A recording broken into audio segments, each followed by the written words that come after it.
Youth, Public Information and Mass Media, Cultural, Public Works, Finance, Electoral, at Cooperatives. Marami nang nagawa at marami pang gagawin para sa kabutihan nating lahat. Kaya kailangan pa natin ng isang bato sa Senado. Bato na hindi matitibag at walang kasing tibay ang dedikasyon siguraduhin ang kaligtasan ng bawat Pilipino. Dahil sa kanya tayo, itagay sa bato. Ni Saan? Saan yung buro niya? Saan ko na sa probinsya yun? Sa St. Peter. Ha? Saan ba sa St. Peter? Tuloy-tuloy ang pagpapalo para sa mas ligtas na Pilipinas. Ako, Senator De La Rosa, at hindi pa ako. Kailan ba yung pupunta? Gabi? Yun eh. Naglamay kami yung gabi. Saan banda? Sa Paranaque. Hawakan mo nga.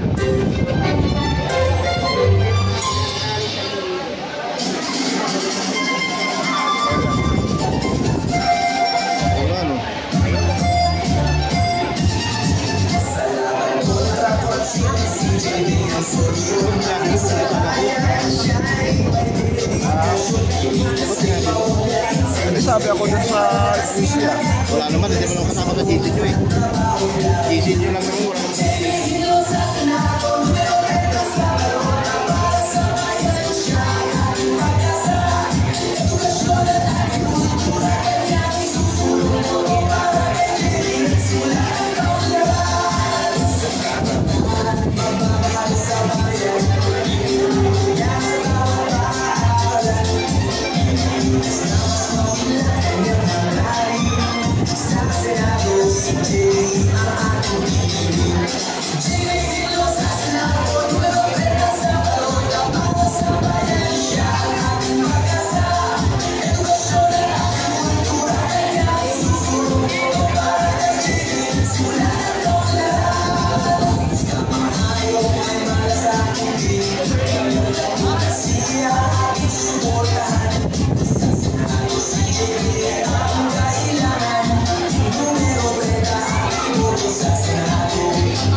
Si Rodante Latke Marcoleta ay anak ng magsasaka.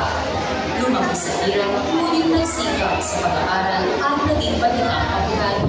Siya ay kasalukuyang nakupo bilang representante ng Social Amelioration and Gender Intervention on Poverty. Okay, once again, magandang hapon po sa ating lahat. In a few moments po mga kababayan, mag-start na po yung program natin. So, hinihiling po natin na kung pwede po, i-pick up po natin yung mga bakanteng upuan nasa harapan, nasa gilid po natin. Kasi makikita po yan sa TV, no? So, gusto ko lang po ipaalala po sa ating lahat na sasabay po tayo sa main rally po natin sa Zamboanga City. At makikita po tayo sa buong Pilipinas. Ayan. So, ipapakita natin sa buong Pilipinas ang barangay 30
magsasaka.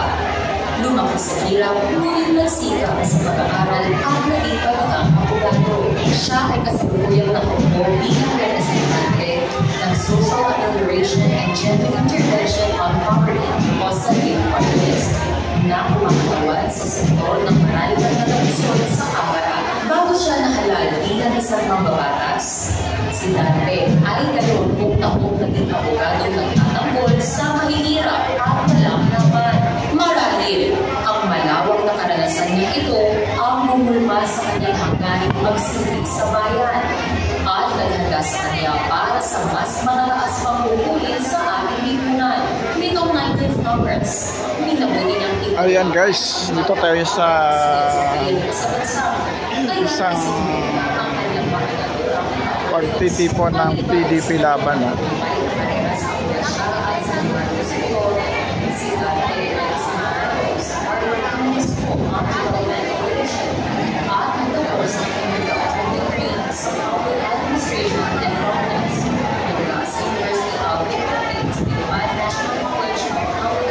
Ayan guys, simula na yung programa, no?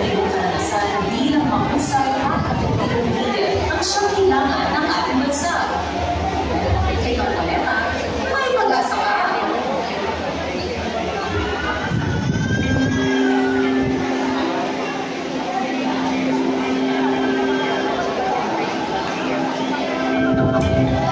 Ayan po.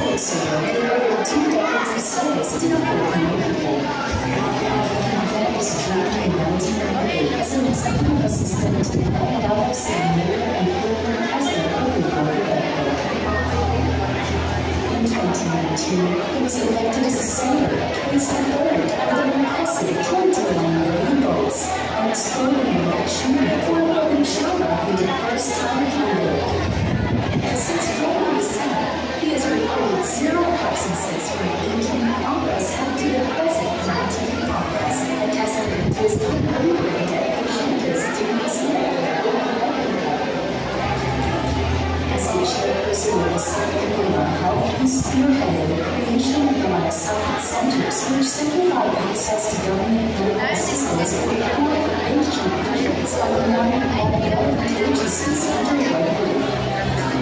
With more than 67 centers across the country, Malawi's are now being used to benefit more or less 15 million Filipinos.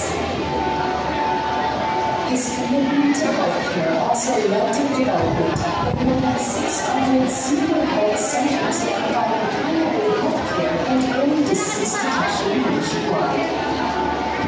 He is the principal sponsor and author of the Regional Specialty Centers Act, establishing specialized care centers for the heart, lungs, kidneys, pediatric, geriatric, cancer care, and more across the regions. His legislative achievements include the Salary Standardization Law 5, which raised government employee salaries, the World Health Protection Organization Law, and the establishment of the Department of Public Workers. As the chairperson of the Subcommittee on Sports and Environment, as a sports enthusiast and athlete, his leadership was pivotal in passing the Hindi na mapakalis.